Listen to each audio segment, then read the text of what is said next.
Hello' guys, এতিয়া মই মালপোৱা বনাম। ৰঙা জহা আৰু ভাত খোৱা চাউল বাচমতি আৰু আটা অকণমান মিক্স কৰিছোঁ। এতিয়া বনাব লৈছোঁ। উৰুকা বুলি 2-3টামান আইটেম বনাম আৰু যিমান আপোনালোকক দেখাব পাৰোঁ সিমানেই দেখাইছোঁ। যদি বেয়া পালেও ভাল পালেও আপোনালোকে লাইক কমেণ্ট শ্বেয়াৰ কৰিব। আৰু এনেই কিবা এটা বনালে মানে মনটো যায় দেখুৱাবলৈ, এইটোৰ কাৰণে দেখুৱাইছোঁ। আজি উৰুকাও ইফালে মই এতিয়া অকণমান বেকিং চ'ডা লগাই দিম।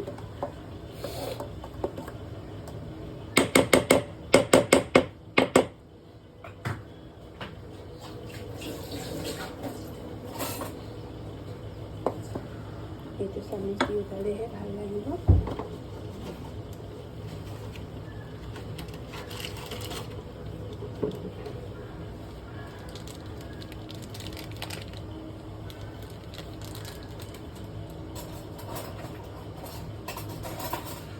এইটো সৰু চামুচ, এইটো চামুচ দি কম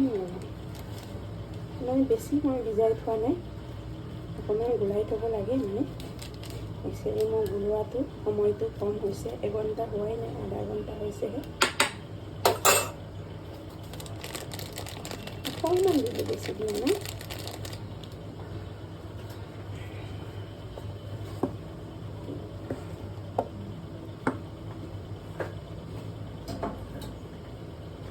পানীটো অকণমান গাঢ় হৈছে, পানী অকণমান দিলোঁ।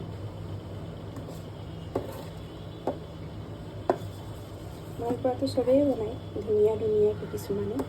মোৰো আগতে ধুনীয়া হৈছিলে, বহুত দিন হ'ল বনোৱা নাই। আজি উৰুকা বুলি অকণমান বনাইছোঁ। আগতে বহুত বনাইছিলোঁ, আজিকালি বহুত কমি গ'ল। ইয়াত খোৱা মানুহ নাই বেছি, আমিও অকণমান কণ্ট্ৰল কৰিছোঁ তেলৰ বস্তু।